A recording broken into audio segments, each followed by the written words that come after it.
Hey everyone, Corin Clement here, Marketing Director for the Cooksey branch at Mid-America Mortgage, and today I'm going to show you how to create a Facebook business ad from the ground up. And it's really not that complicated, so I'm going to walk you through it step by step, how to create an ad, how to specify a targeted audience for your ad, and then obviously the implementation and the placement of the ad itself. So first things first, you'll want to be logged into your personal profile on Facebook. That's a given. And then the next thing you'll want to definitely have is a Facebook business page. So you can't run a Facebook business ad without having a Facebook business page to place it on. Makes sense? But anyway, let's assume that you do have a Facebook business page. If you've never created an ad before, on the far left side at the bottom of your newsfeed, underneath all your information that you have here, under the word create, you'll have several options: ad, page, group, event, etc. So I want to create an ad today. So I'm going to click add. And then what is loading is Facebook's ad manager. Now the ad manager is Facebook's default interface for all Facebook users whenever they are wanting to create ads, even if they want to boost posts, if they want to measure statistics and their performance of their actual ads, modify ad sets, duplicate ads, all that good stuff. Ads Manager really gets into detail and goes in depth in terms of the stuff that it can do in regards to actually seeing the performance of your ads, modifying them, and all that good stuff. But like I said, we're just going to talk about how to create an ad today. So it's going to ask, what's my marketing objective? And a lot of real estate agents that I meet with say, I'm not entirely too sure what to pick here. So my advice is, for someone that's just starting out with creating an ad, don't worry about all this stuff for right now. You can get into this more after you've, after you're more familiar with ads, the objectives, how you want your ads to really perform and all that stuff. But a solid default set for real estate agents is this one right here: lead generation. Why? Because that's typically the primary goal of all of our Facebook ads, right? To generate additional business. So clicking this one right here is fine. So I'm going to let it load. First thing I'm going to do is give my campaign a name, and no worries, this will not actually be visible to anyone that would actually see my ad. Only I will know what it is through my ads manager. So I'm going to go with first time home buyers in Plano. Now, this is an ad that I actually created the other day. I created one from the ground up and I placed it. And this is actually the exact audience and campaign that I reference in this video: Facebook ads, developing targeted audiences, on our YouTube channel. So I'm just going to backbone off it. Now I'm going to click continue and just act as if I am starting from the ground up. So the first thing I want to do is go ahead and give our ad set name an actual name. So first time home buyers in Plano. Now this is actually what's going to pop up on our ads manager whenever we want to see how our ad's doing, check out the stats, the analytics, and all that good stuff. This is the actual name that's going to pop up when you log into Ads Manager and see all of your campaigns that have run or are currently running. The next thing you'll see here is audience size. Now, as you can see right now, it says my potential reach is 210 million people. Obviously, that's incredibly broad, and I am going to drastically reduce that number, because when it comes to specifying a targeted audience, it is so important to narrow down as much as possible in regards to what your ad is pertaining to, and the area that you are trying to reach, and the demographic that you are trying to bring in to your ad, or engage that demographic with your ad. So all these numbers are about to drastically change. Now the next thing it's going to ask is, what page do I want to promote my business ad on, my Facebook ad on?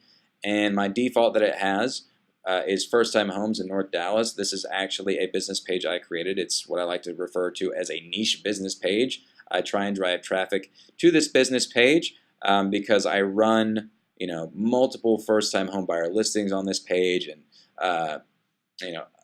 updates of things that are taking place in North Dallas, new developments, and what's going on in various communities and all that good stuff. So I've got this one popped up. It says you've accepted Facebook lead ad terms for this page, which is a different topic entirely when it comes to Facebook lead ads, but I do run Facebook lead ads, which is basically more or less a form to collect information. So say if you didn't have a landing page, which guess what, also is another video. If you didn't have a landing page, you could actually use Facebook lead ads to collect information. However, moving on, the next thing it'll ask is, do you want to create a new audience or do you want to use a save audience? Now again, it is extremely important to make sure that you can create the right audience when you are putting out your post. Otherwise, if you leave it incredibly broad and you send out, and you run an ad for a set amount of time, the actual quality of the people that may engage your ad aren't going to be the audience that you're trying to actually engage with and convert into leads or convert into prospects, clients, appointments, and etc. So I'm going to actually use a saved audience for this particular example today, and that is first-time home buyers looking in Plano. So this is an audience that I created in this video tutorial, and I've just applied it to my current ad right now. So if I wanted to edit this existing ad and modify the demographics and all that stuff, I could, but I'm going to leave it alone. However, I do have that option. And again, if I wanted to create new, computer's being a little slow, then I would create a new ad. And again, that is covered in that other video. So I highly encourage that you all watch that video because I'm applying that lesson into this ad. Basically, so I don't have to do it over.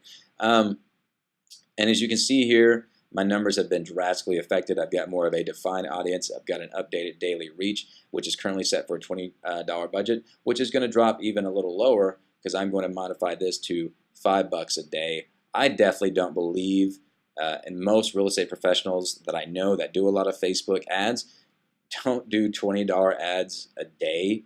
That's a little overkill. Now, if you did have like a luxury listing or something like that that you were going to, wanting to promote, then yes, you may want to create a specific ad campaign, target an audience for that listing, and then spend a little bit more in terms of, the daily budget.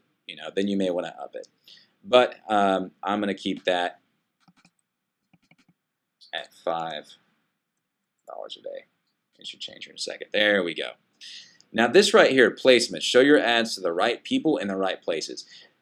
Don't worry about messing with this either. This is something that can be learned over time, but for right now, using the automatic placements is it's a perfect default. It's basically going to show up on people's news feeds, obviously on Facebook, and then you can, if you did want to edit it and select different options for Instagram, Pinterest, and all that stuff, that's fine. But under the automatic placements, it's going to show up on people's Facebook feeds, it's going to show up on people's Instagram feeds, and all that good stuff. So leaving it at automatic is totally fine, especially with this type of ad, because millennials are always on Facebook and they're always on Instagram, right? So I'm going to leave that alone. Now, the next thing that I'm going to do is I'm going to modify my start and end date. So right now it says run my ad set continuously starting today. You'll spend no more than $35 per week. Big thing to point out here, right? You'll spend no more than $35 per week. So we're just going to keep going and going and going until I turn it off. So to play it safe, I always pick a start and end date for my ads. Today's the 8th. That's fine. We'll run with it. Oops. By the way, I need to point this out. It'll always bring up the next month because Facebook has a default of 30 days whenever you pick your start and end date. So if you're only wanting to run a 7-day campaign like I'm suggesting, be sure you are on the same month. It's tricked me a time or two, and I've accidentally run like 37-day ads. So the next thing I'd want to do is click continue. First, this is also important. If you have never run an ad before, it's going to ask you to accept Facebook's lead gen terms of service before you can continue. Now, Facebook can be a little screwy. Whenever I try to create an ad for the very first time on this particular computer that I'm using, Facebook did notify me. It didn't send me a notification that I had to accept those terms of service. which is not a big deal. All I did was Google it, accept Facebook's lead generation terms of service. So you may have to do this if you don't receive a notification from Facebook or something in your email to actually accept your terms. So you just Google it. And then under this thread right here, how to accept Facebook's lead generation terms of service, click that little link in that thread. Now you can see mine have obviously been accepted. However, when it said I hadn't, it gave me the option to accept these terms of service on that particular business page. So not a big deal. Just in case that does happen, I definitely wanted to point that out. So I'm going to click continue.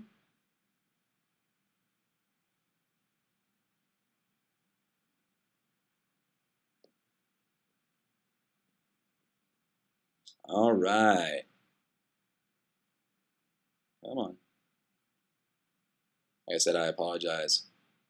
Having a slow connection here today. Okay, cool. So we've got several things that pop up. We've got our ad name.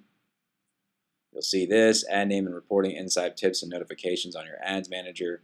It's got, my identity, obviously, where it's going to be connected, how it's going to appear. If I have an Instagram account, if I wanted to connect that Instagram account, I could underneath the identity for this ad.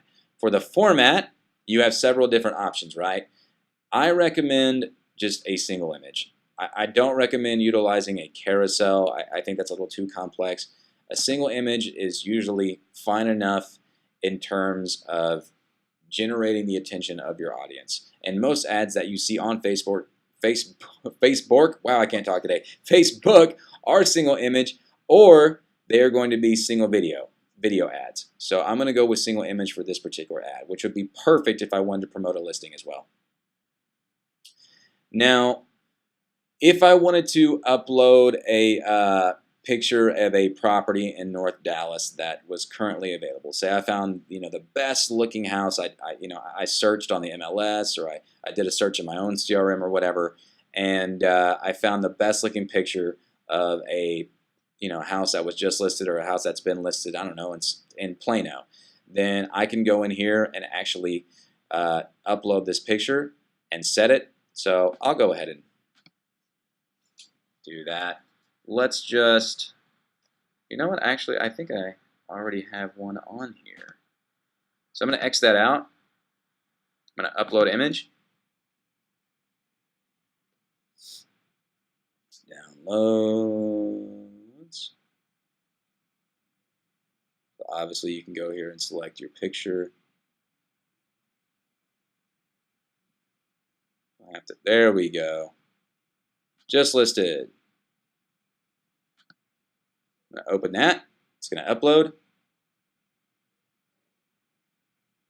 And that's going to be my default image of a house. And this house is actually just listed in Plano.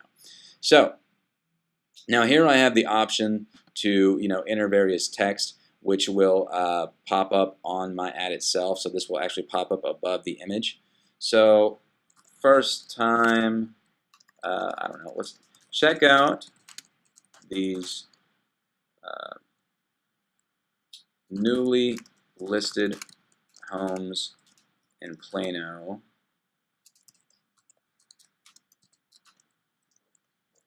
Perfect for first-time home buyers. And again, obviously, depending on what the ad is, who you're marketing, your audience, the actual content, you can modify that to anything you want. My display link, right? This is important because if I had a landing page that I wanted to implement into the ad, which I do, but you can add any link in here that you'd like. So if you do have a landing page that has, like let's say your landing page is properties in a particular area, then you can include that link here. Obviously, you don't have to, but if you do have a landing page with those properties to capture the information from your prospects, and I definitely would. You'll obviously want to capture them somehow, or be able to remarket them and retarget them after they've visited your website. I do also have a video on landing pages as well. So if you're unfamiliar with what a landing page is or how to create one, then by all means feel free to watch this video as well, and it'll tell you how to create landing pages and what they are. So I'm actually going to build one really fast here. Now this is utilizing our CRM that my wife and I have, who is a full-time realtor as well, and I'm not going to modify that.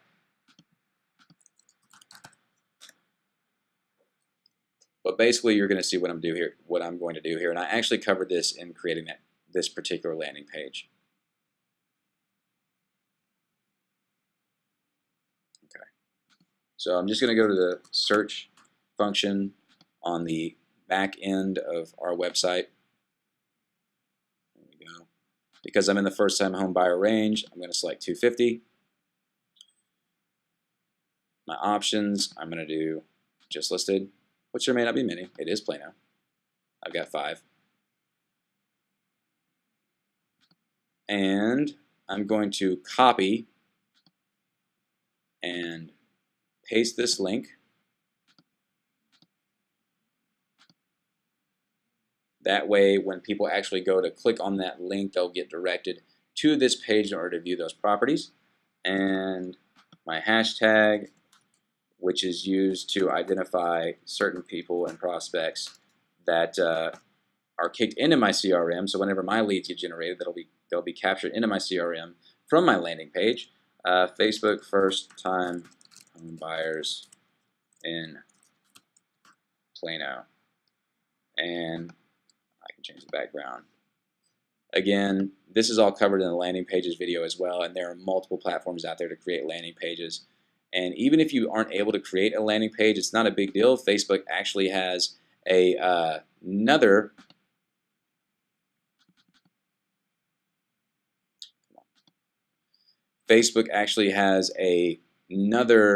way of capturing lead information as well, using Facebook lead ads, which is more or less just a form that you can place with your ads in order to capture people's information potentially. So I'm going to go ahead and just paste this link in here real quick.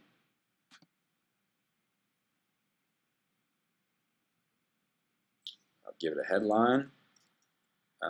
Just listed homes in Plano, first time home buyers.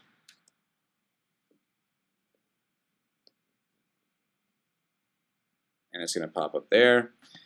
My newsfeed link description. I'm not going to worry about that. If I did want to actually describe, the link to the actual advertisement itself, I could, but I feel like this is enough information. I personally don't like to bombard people with a bunch of text in my ads. So on my call to action, I like learn more. I don't think that it is as maybe intimidating as these other ones. Apply now, download, get quote. Get quote may be somewhat effective if you're in insurance and you're a loan originator and you're advertising mortgage rates and all that stuff. But I like learn more, and I definitely don't like sign up. So once I have that, I do have the option of creating a lead form in order to capture information. Now, I already have existing forms on a previous ad, so I could just select one if I wanted to, and I actually do have one selected, and I will have another video on that topic as well. Now, all I want to do is click confirm, and then that would take me to another window to place my ad, but obviously I already have done an ad for this one, so I don't want to. But once it was ready, I'd click confirm, another window would pop up, and I'd place the ad. So that is, in a nutshell, how to build one from the ground up. That is how to apply an audience. So again, if you haven't watched the video on how to develop a targeted audience, be sure to watch this on our YouTube channel under the Agent Reference Videos playlist. If you haven't watched the video on landing pages, be sure to definitely watch that one as well. America Mortgage Incorporated, NMLS 15009, is the equal opportunity lender located at 14900 Landmark Boulevard, Suite 400, Dallas, Texas.